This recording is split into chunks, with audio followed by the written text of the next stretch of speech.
Channel. ఈరోజు కాకరకాయ పచ్చడి ఎలా చేసుకోవాలో చూద్దామండి. చాలా బాగుంటుంది, ఒకసారి ట్రై చేయండి. ఇది మా అమ్మమ్మ నేర్పించిందండి మాకు.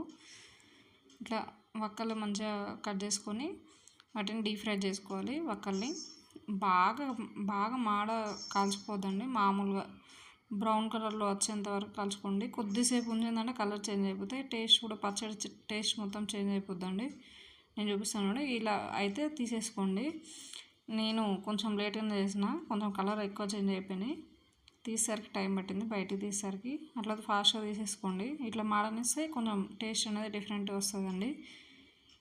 ఇట్లా ఫుల్గా మంచిగా ఫ్రై అయ్యాక తీసుకొని కరకర అన్నట్టు ఉంచుకోవాలండి. వక్కలు కరకర అన్నాక తీసుకొని పక్కన పెట్టుకోవాలి, అవి చల్లారనేయాలి. ఇదే ఆయిల్లో మనం వెల్లుల్లి కచ్చా పచ్చగా దంచుకొని వేసేసుకోండి ఆయిల్లోనే.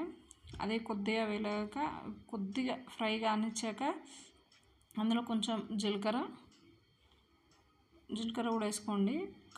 మీకు కావాలంటే ఆవాలు కూడా వేసుకోవచ్చు. నేను ఇక్కడ ఆవాలు ఏమీ లేదండి, ఓన్లీ జీలకర్ర వేసుకున్నాను. జీలకర్ర కొంచెం ఫ్రై అయ్యాక స్టవ్ ఆఫ్ చేసేసుకోండి. స్టవ్ ఆఫ్ చేసేసి ఆ ఆయిల్లో మనం ఏదైతే హీట్ ఉంటుందో అది సరిపోద్దండి, ఆయిల్కి ఉండే హీటు. దాంతో వేడైపోతాయి అవి.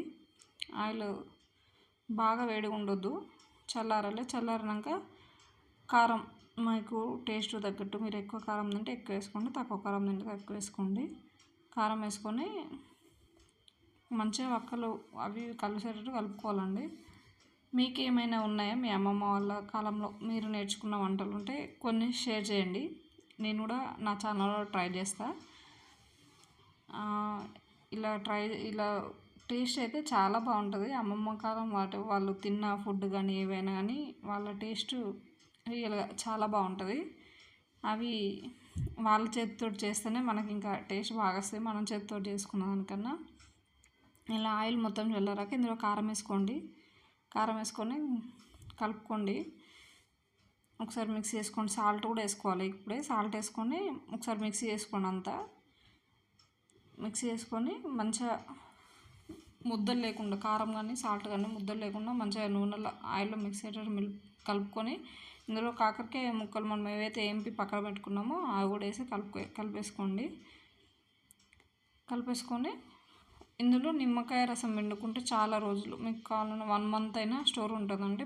పుల్లగా కారంగా బాగుంటుంది పచ్చడి. నిమ్మకాయ పిండుకోండి. నిమ్మకాయ పిండుకోకుండా బాగానే ఉంటుంది, కానీ నిమ్మకాయ పిండుకుంటే ఇంకా టేస్ట్ డబుల్ అవుతుందండి. ఒక 1 month వరకు ఉంటుంది మ్యాక్సిమం పచ్చడి. 1 month కన్నా ఎక్కువనే ఉంటుంది, మనం 1 month. అంటే పచ్చి వెల్లుల్లి కచ్చపచ్చగా దంచేసుకోండి, దీని ద్వారా టేస్ట్ ఇంకా పెరుగుద్దండి. ఒకసారి ట్రై చేసి చూడండి. అట్లా ఓన్లీ పచ్చి వెల్లుల్లి కొంచెం కచ్చపచ్చగా దంచుకొని మిక్స్ చేసుకోండి. అంతా మిక్స్ చేసుకొని నిమ్మకాయ పిండుకొని ఒక రోజు స్టోర్ పెట్టుకొని నెక్స్ట్ డే రోజు తింటే బాగుంటుందండి. వక్కలకి కారము పులుపు అంటినాక మనం అన్నంలో కలుపుకొని తింటే చాలా బాగుంటుంది టేస్ట్. ఒకసారి ట్రై చేయండి, మీరు కూడా ట్రై చేసి టేస్ట్ ఎలా ఉందో ఒకసారి మాకు కూడా షేర్ చేయండి మీ ఎక్స్పీరియన్స్. ఒకసారి ట్రై చేసి పిల్లలు కూడా, కాకరకాయ తినని వాళ్ళు కూడా ఇది బాగా తింటారండి, మంచిగా ఉంటుంది taste.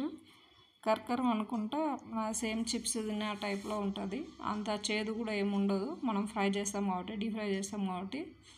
Thank you for watching. Please subscribe my channel, support చేయండి ప్లీజ్.